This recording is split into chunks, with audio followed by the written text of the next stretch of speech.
There's something deeply humiliating about planning the perfect moment for someone, only to realize they never planned to show up.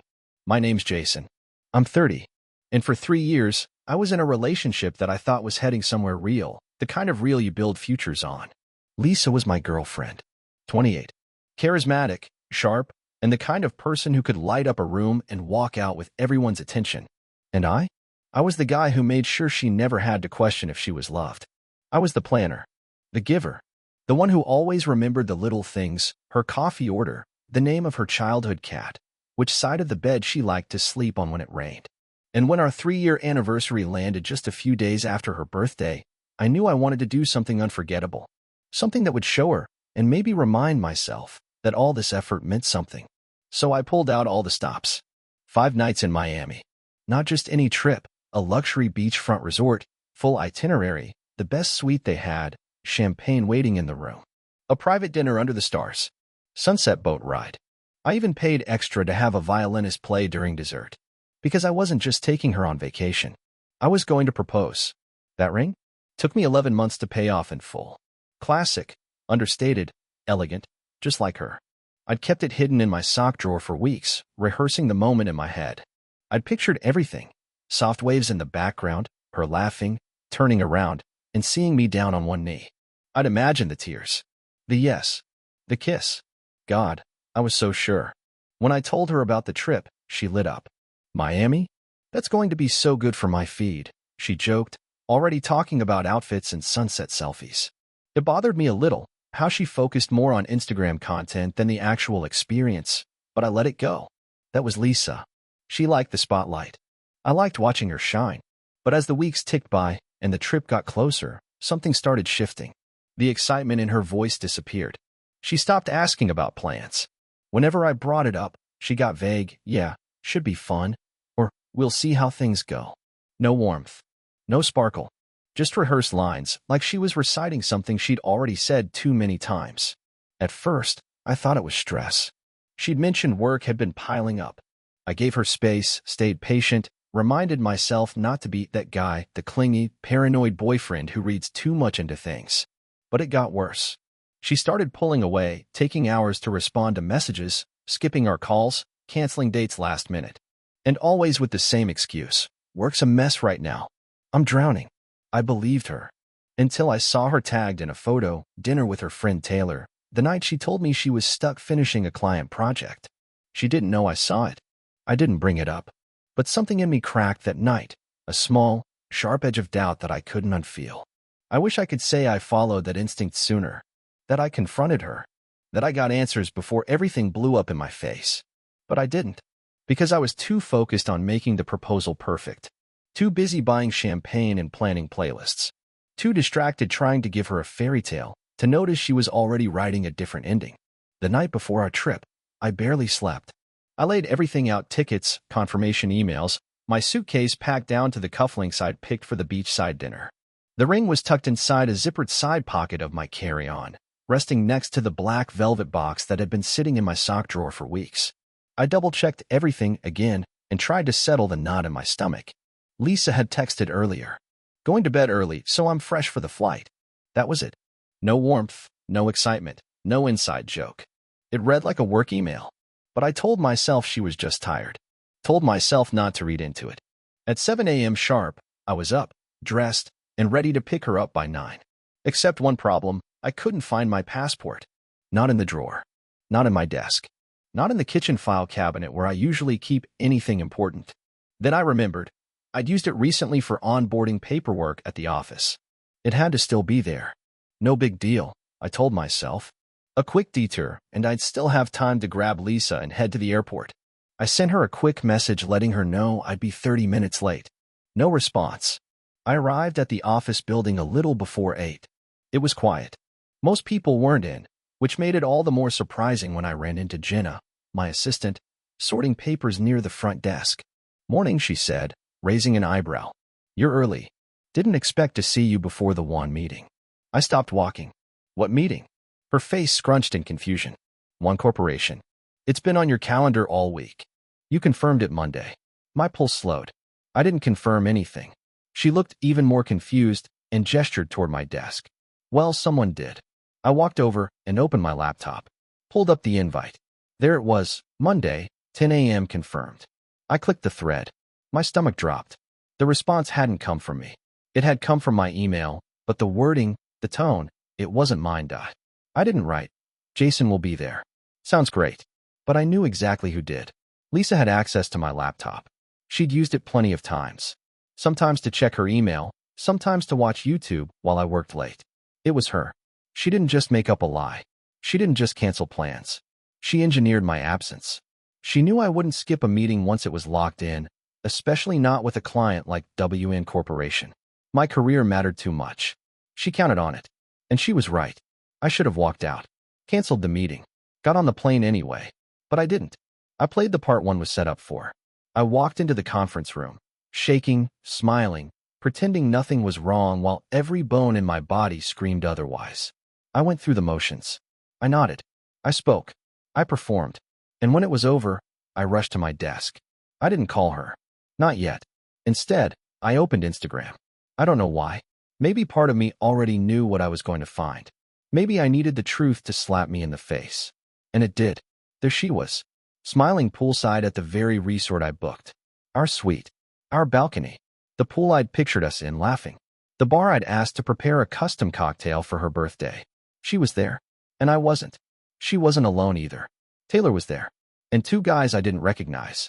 All laughing, drinking, wrapped in the kind of easy joy you can't fake. And that's when it hit me. Lisa was never coming on that trip with me. Because she was never planning to. I stared at her Instagram stories until my hands went numb. The suite I'd booked. The private balcony I'd asked to be decorated with roses. The champagne I'd requested to be chilled for our first night. It was all there. Only it wasn't our trip anymore. It was hers.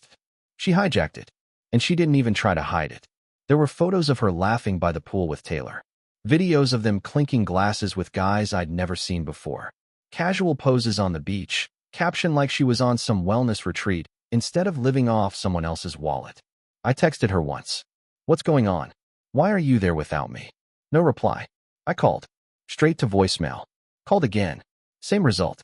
By the time I hit call number 7, I wasn't even expecting her to pick up. But on the 12th try, she did. "Jason," she said, casual as hell, like I'd just interrupted her morning yoga. "Can we not do this right now?" I didn't shout. Didn't curse. "You sabotaged my meeting. You hijacked my vacation. You stole from me." There was a pause.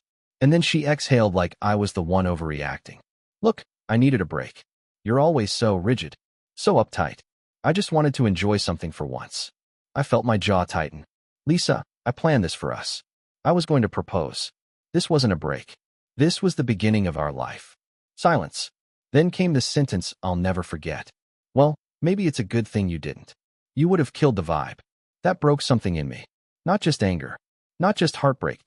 It was the realization that she had never loved me the way I loved her. Maybe not at all. I didn't yell. I didn't beg. I didn't ask her to come back.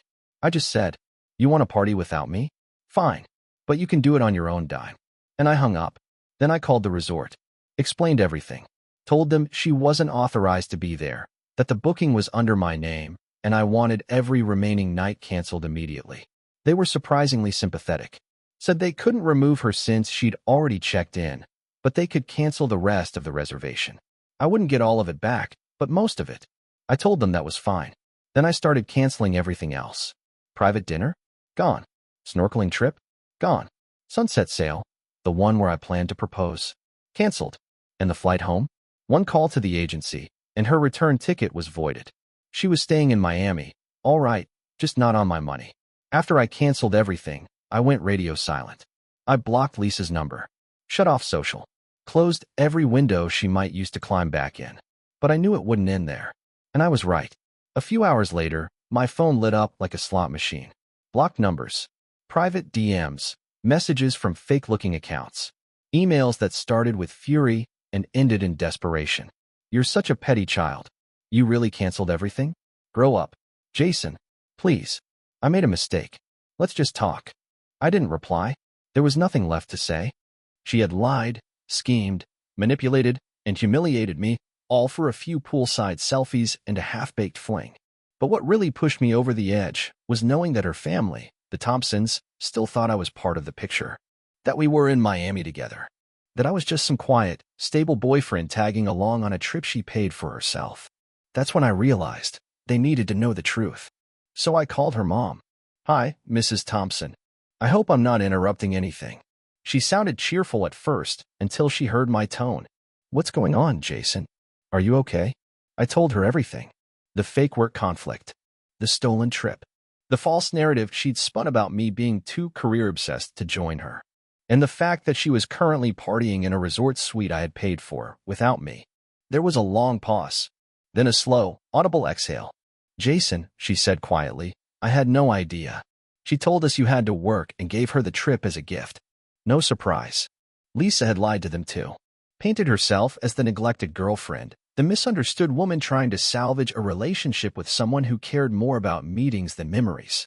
Her mother apologized again and again, her voice thick with disbelief. Then she said something I didn't expect. "You did the right thing. She needs to face this. We won't be sending her anything." Her father got on the phone next. He wasn't the chatty type. Never had been. But his words were sharp, precise. "She's 28. She knows what she did. And if she thinks we're covering her mess, she's in for a rude awakening." That was it. No drama. No defense. Just facts. Lisa was officially on her own. And when she realized her parents weren't wiring her money, the tone of her messages changed again. "You told my parents? That's so low. This is between us. I can't believe you do that." Then, "Jason, please. I don't have a way home. I'll pay you back. Just help me get back, and we can talk." No. She wasn't coming back to beg for another chance. She wasn't coming back as anything at all. She could figure it out. Book her own return flight. Pay with her own money. For once, she'd face the consequences without someone else cushioning the fall. And from what her mom later told me, that's exactly what happened. I could have stopped there. She was stranded. Exposed. Her parents had washed their hands of it. I'd blocked her on everything. I could have just walked away. But I couldn't. There was still something clawing at me, something I couldn't shake. Those guys in the Instagram stories, they didn't look random. There was this one in particular, tall, smug, always at Lisa's side in every photo. He didn't act like someone she just met. Then it clicked. I'd seen him before. Not in person, but in a photo on her phone weeks ago. She said it was from a company party. He was her supervisor. Brandon. That alone would have been enough to make me uneasy. But now, seeing him half naked at the pool with his hand on her waist, I needed answers. So I found him. His Instagram was public. And the more I scrolled, the worse it got. There were photos of him and Lisa at work events, sure. But also dinners, hikes, drinks on rooftops. One post, dated 3 weeks before our trip, had her tagged at a trendy wine bar. The same night she told me she was too tired to go out. Taylor had covered for her. Of course, she always did. Suddenly everything clicked into place. The late work nights. The canceled plans. The vague excuses and disappearing acts. All of it. It wasn't just about wanting space. It was about someone else. I didn't hesitate. I messaged Brandon. "I think we need to talk. Looks like we've both been seeing the same girl." He responded within 10 minutes. At first, he was defensive. Who wouldn't be? But I kept it calm. I sent a few screenshots. A photo of the ring. One of our anniversary trips. My booking receipt for Miami. It took about a minute before I got a reply. She told me she was single. We talked for an hour. Turns out, Lisa had been spinning a different story for Brandon the whole time. Told him I was an ex who couldn't let go. Said she was keeping things quiet at work because she didn't want drama. Played the part of the cool, career-driven woman just trying to focus, while lining up a backup life behind my back. Brandon wasn't just embarrassed. He was pissed. Not just for getting played, but because he was her boss. He told me about the work dinners that somehow always ended up with drinks and flirtation. The brainstorming sessions that felt more like dates. How she'd always lean on him about feeling trapped in her personal life. How she said she needed a change. He admitted he was cautious at first, but then she wore him down. And now? He was just another casualty in her web of lies. The worst part? He hadn't even planned to join her in Miami. She convinced him last minute, told him it would be a group thing, that there wouldn't be any whispers at the office. She played him like she played me. Only difference was, I paid for the show. By the end of the call, we were aligned. Lisa didn't just need to be cut off. She needed to be confronted. Properly. And this time, not just by me.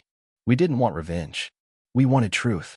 Lisa had built her world on manipulation, lies at work, lies at home, lies to friends, lies to me. But now, she'd run out of places to hide. Brandon and I planned everything. He told Lisa he wanted to meet up to clear the air after the trip. Told her he needed to talk in person, just the two of them. She agreed without hesitation. Of course she did. She probably thought she could smooth it over, charm her way back into control. She didn't know I'd be there. Brandon booked a small meeting room at a quiet cafe near his office. He sat at the table first. I arrived 3 minutes later. When she walked in and saw me, her smile cracked instantly. She stopped mid-step. What's he doing here? Brandon didn't even look at her. Sit down. She hesitated, then sat. What followed wasn't loud. It wasn't dramatic. It was methodical, precise, cold. I started. I showed her the anniversary photos, our texts, the travel receipts, my messages, her replies. The proof that this trip was never a solo vacation. It was the moment I planned to ask her to marry me. Then Brandon laid out his side. The dinners, the work sessions, the way she positioned herself to him as single, available, honest. He laid it out like a prosecutor. Calm, factual, damning. She tried to interrupt, tried to deny. This is a misunderstanding. But I cut her off. No, Lisa, this is exactly what you made it. She broke fast. The fake confusion gave way to tears. And then came the rehearsed apologies. I didn't mean for it to happen like this. I was confused. I just needed a break from the pressure. Pressure? You lie, cheat, and manipulate your way through 2 lives, and your excuse is pressure? Brandon didn't flinch. You didn't just cross personal lines, he said. You dragged this into the workplace. You put my career on the line. Do you understand how serious that is? She blinked, stunned, then tried one more desperate pivot. Can't we just move on from this? But I'd had enough. You didn't want honesty. You wanted options. You kept me around because I was steady, and him around because he was exciting. And you used both of us like props in a fantasy you were writing just for yourself. She looked down. No more comebacks. No more fake tears. Just silence. Brandon stood up. I'm taking this to HR. She shut up. You can't be serious. But he was already walking out. I stood next. You wanted control, Lisa? Now you have none. And I left her sitting there alone, at a table built on everything she'd spent months faking. Brandon didn't bluff. That same afternoon, he filed a formal complaint with HR. He included screenshots, emails, times, dates, witness statements, everything. He didn't frame himself as innocent either. He told the truth that he allowed the line between personal and professional to blur, but that it was Lisa who repeatedly initiated it, manipulated it, and used it to her advantage. Within 48 hours, HR launched a full investigation. What they found didn't just confirm Brandon's story. It expanded it. Turns out Lisa had a reputation. Multiple coworkers came forward, some anonymously, others not. Complaints of unprofessional conduct, subtle coercion, triangulating team dynamics. She played people off each other, used charm as leverage, and shifted blame whenever it suited her. It all unraveled. By the end of the week, she was let go. Official reason: violation of workplace policy and ethics code. She didn't even make it to her final paycheck. The damage was too obvious, too deep. Brandon, meanwhile, was placed on temporary leave not as punishment, but as a procedural measure while the dust settled. He didn't fight it. He told me he needed the time anyway. Said the whole thing felt like waking up from a bad dream. Lisa, though, she wasn't waking up. She was spiraling. She tried to control the narrative. Posted cryptic messages on social media about being betrayed and used. Claimed people had turned against her for no reason. One post even hinted that Brandon had taken advantage of her. That didn't go over well. Her followers, once loyal, started asking questions. Then they started leaving. Taylor? Gone. She unfollowed Lisa within days and scrubbed all photos of them from her profile. Other friends distanced themselves too. Some blocked her outright. Others just went silent. Her own parents? Mrs. Thompson called me again. Jason, she said, I don't even recognize her anymore. I don't know where we went wrong. Her dad didn't call, but he didn't have to. According to her mom, he told Lisa point blank, fix your life. You're not our problem anymore. And that was it. She lost her job, her reputation, her friends, her safety net, and the part she never expected? She lost control. It's strange how silence can feel louder than any fight. After everything, the lies, the trip, the The confrontation, the job fallout, Lisa disappeared.